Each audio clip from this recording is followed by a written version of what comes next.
me from the right place. Hear me from a place of service, not judgment. Hear me from a place that I realise that you're here for a reason. I don't know what that reason is. None of my business.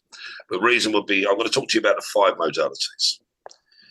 And I'm going to cover one in more detail because it's the one that normally causes people the most problems. The 5 modalities are they're labels, but they're just a way of navigating your internal domain from your skin in. Left brain, what you think. So if you're confused, that's your left brain. Yeah, if you're uncertain, it sounds like it's your left brain. It's not. You're not aligned. The other 4 aren't with it. So, for example, love. Love, people might hear that as an emotion. But love is a unity of the 5 modalities. I've got to think well about the person I love. I've got to see them in a positive light in my mind. I've got to obviously have some form of like deep emotional connection. I've got to be obviously physically attracted to them, and they should inspire me in some way. That's the 5 modalities: left brain, right brain, which is imagination, emotion, biology, gut, maybe, yeah, you might hear it that way, or spirit. The one that causes people the most confusion with their left brain is their reptilian brain. That's not really a brain, it's at the top of your spine, but it's where it runs the sympathetic nervous system, your breathing, your digestion, everything like that. What most people struggle with sometimes is a fear of failure or a fear of success. They sound similar, but they're different. Fear of failure is your present self doesn't trust your future self enough. And the fear of success is your future self doesn't trust your present self enough. So the modality we're going to go into is the reptilian brain, your guts, your biology, your physiology, your sympathetic autonomic nervous system. It's where fear comes from. But a lot of people, in my opinion, and it's an opinion with close on 40 years behind it, is that they misread the feeling, they misdiagnose the feeling, they misinterpret it, they misreference it. And because of that, they keep running this loop. So fear, true fear, is when your physical being is under threat. Your life form is under threat. That triggers fight, flight, or freeze, which means you're either going to fight to protect yourself, you're going to run to protect yourself, or you're going to freeze and camouflage yourself. So ideally, because we have a head-top computer or left brain, we should be able to override the reptilian brain, but we can't, because as soon as the reptilian brain kicks in, if we're scared, worried, concerned, but scared, worried, concerned aren't fear. That's why there's a different word for them. Fear is only when your biology is under physical attack, as in you're going to die. So, or you're going to get seriously hurt. Falling out of a tree. When you felt that feeling, that was fear.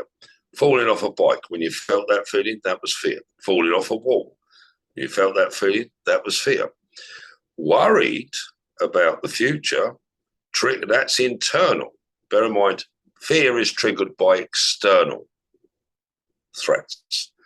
When we're in our future, in our minds, and we're looking forward or imagining, bear in mind the skill Sandra D pointed out to you, when we imagine the future, that's our right brain when we see it, but it can be used in so many different ways. When we imagine the future, and let's say a visionary, let's take somebody like Martin Luther King, when they speak to the people in the present and they show them a different future. They do it with inspiration, passion, purpose, and that basically installs in the 5 modalities. And that's a message of time. That's a message that, in a sense, people will feel and transfer from one to another. What stops that message, or the wrong interpretation of it, is our reptilian brain. So I'm going to tell you a story about a girl called Mary. And I need you to use your imagination here. Mary is 6 years old. She's got one of her front teeth missing, not because it got knocked out. It's regrowing, but she's got a tiny little bit. She's got blonde hair, pigtails. I mean, gorgeous looking girl. Yeah, very cute. And her mum and her mother and father decide to have an off-grid experience. They think the kids and the family are doing too much, scrolling and tablets and Netflix. So they decided to have an off-grid experience. It started just with them, like mum and dad, yeah, Sarah and their brother. But what happened then was they told the family, and the rest of the family, extended family, and they all thought it was a good idea. In the end, it was about 25 of them turned up on a Saturday morning, right in the middle of a lovely forest. You got to see the forest. And right in the middle of this big green area is a lovely like stream rolling through, a few flowers and different things like that. And they all arrived there. Now, this is right in the middle of nowhere. If the middle of nowhere had a middle of nowhere, this was it. I mean, it's like humans didn't exist. It was that back to nature. Because of that, there was no signal for a phone or any internet. So anyway, they've all got out. They got their bags out, tents out, whatever, and they've delegated a few jobs. The kids are off playing rounders or baseball and throwing frisbees and that. And mum and dad and all the adults are sort of getting the campfire ready, getting the tents up. Some are preparing food. Yeah. Anyway, Mary loves butterflies. And Mary went off following this lovely, gorgeous butterfly. She never saw one like it before. And she's following it around. And she's gone off into the woods following the butterfly. After a while, she saw a cluster of butterflies and she followed them. After about 20 minutes or so, Mary didn't know where she was. The butterflies disappeared. And she panicked a little bit. Yeah. And she didn't know what to do. Bear in mind, she's only 6. So she remembered what her nana told her. If you ever get lost, stay where you are. Call out first. If nobody answers you, stay where you are. And just wait. Don't go wandering off because you could get more lost than you actually are. So anyway, Mary sits down and she's on a lovely warm, it's a really nice day, lovely warm bunch of leaves. And she sits back against the tree on these leaves. And before you know it, Mary falls asleep. Anyway, back at camp, yeah, Dad's putting the tent up and preparing food. Mum's preparing the fire and different things. And Mary's brother, yeah, I called her Sarah earlier. Mary's brother has gone, where's Mary? And her dad said, oh, she's off playing frisbee. Her mum said, like, to her auntie, have you seen Mary? Oh, yeah, I think she's helping, like, her dad put the tent up. Anyway, when it got to lunch and all the plates were out and everything like that, they've all sat down. It was a bit like the scene in Home Alone. Where's Kevin? Yeah, everybody sat down. There's 2 big, long sort of tables they put together. And all of a sudden, her mum's gone, where's Mary? And her dad's like, and everybody's, where's Mary? And everyone starts calling Mary. They're shouting. Of course, Mary's fast asleep, but even she's that deep in the woods, she couldn't hear them anyway. So you can imagine they've panicked. They've all gone looking everywhere like headless chickens, but they couldn't find Mary. So her dad got in the car and he drove as fast as he could, as safely as he could, to find a signal so he could phone the police. They phoned the police and the police came in with a canine unit. And they brought out a 3-year-old collie, a lovely dog called Rex. And they asked for Mary's jacket or something she was wearing, and Rex got the scent, and Rex went off through the woods. He ignored the fox and the badger and the raccoon and the different birds and all the different scents they've left there, and didn't go down the rabbit hole. He just went and followed that scent, and he found Mary cuddled up in some leaves, fast asleep. Mum and Dad were over the moon. Rex got a treat and a pet, and everyone was brilliant. So what's the moral of the point of the story? A lot of people run their life on the reptilian brain. Now, I don't know who's cleverer. They say a collie's very clever, but I don't imagine a collie to be cleverer than a human being. Now, Rex has got animal instincts, and through the right training, very old, he's only 3 years old, he's been like a dog that goes out and finds bombs and drugs and kids for like the last year. So with a very little bit of training, Rex was able to put his animal instincts to the side and forget all of what was in his environment, its true focus. Nothing in Rex interrupted him finding Mary. He went straight for Mary and found her. So what I'd like you to take is a skill from Rex and not let your animal instincts or your reptilian brain or your fight, flight, freeze or whatever you want to justify get in the way of your success or your future. I'm assuming you know exactly what you want in your future. And I need you to utilize all your senses. taste, smell, touch, feel. And Sandra D gave you some of the clues there. When you see it in your mind, but before we go there, bear in mind I've got 4 minutes and I've got to use them wisely.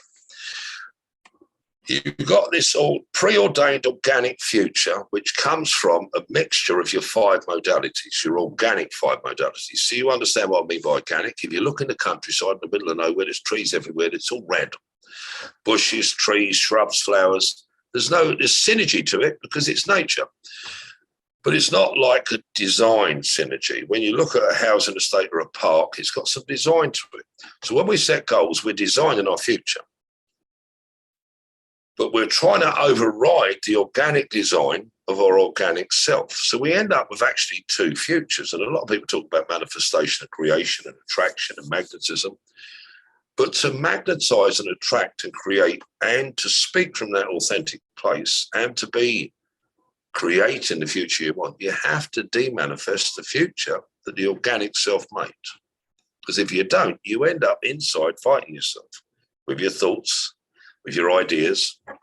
So we got 3 minutes left. So first of all, we got to get rid of the organic future that's getting in your way, that's making you feel inferior, insecure, whatever. And what we're going to do with that is we're just going to recognize and have the awareness that it's there, a bit like with Rex. Yeah, it's there. It's nature and nurture, it's program, it's conditioning. No, if you put conditioning, it's matrix, put all those words on it, you just build another program that supports it. It's there. And guess whose future it is? Yours. That means you breathe for you, you think for you, you decide for you, it's your future. Do you want that organic future that keeps disrupting you because it's a reflection of your past self? You're now more developed, now more aware. So, and you're not a canine. So logically, you just decide you don't want it. That's your left brain. You also see some form of representation in your right brain that it's dematerialized, like the old TVs. You turn them off and it goes down to the dot. Then you feel happy about it. That's your emotions. Then you feel motivated that it's gone because now you've got a clean future. Motivation is from your biology. And then you feel your spirit energy, your excitement, and you see, you think, you know, you see, you feel that it's gone. And then you put your new park in place, your new future. Then you won't have the overthinking. You won't have the conflict, internal conflict. You won't have the doubts, left brain. You won't have the fogginess, right brain. You won't have the unhappiness, emotion. You won't have the stuck or going in circles, biology. And you won't have the lack of purpose or pride. When you design your new future, you write it out. That's your goals. That's the left brain. That's the accountant, solicitor of you. Then you get into the artist and the designer, and you literally draw it out. Some would say a vision board. You can doodle it out. You don't have to be clear because you're the one doing it. You don't need to look at it for you to understand it because you created it. So you put it down. Just all you're doing is designing externally. You don't need to repeat it back to yourself like a fool because you wrote it. Once you've done that, you want to check in with each thing you've designed and thought out, are you happy with it? Brilliant. Once you're happy with it, brilliant. Does it motivate you? Does it drive you? That's your biology. Brilliant. Does it excite you? Is it passionate? That's your spirit. Brilliant. Then what you do is you write it on every part of your existence with every breath and every heartbeat. I'm Lee Tunney-Ware, I'm a guardian of people's futures, and I'm here to serve and protect your future. Any feeling, thought, or any part of you that disrespects your future, even if it's you, I'll hold you accountable to your future. Each breath, each heartbeat from this moment, make sure it serves you. And now I'm going to hand you over to Sandy Hart.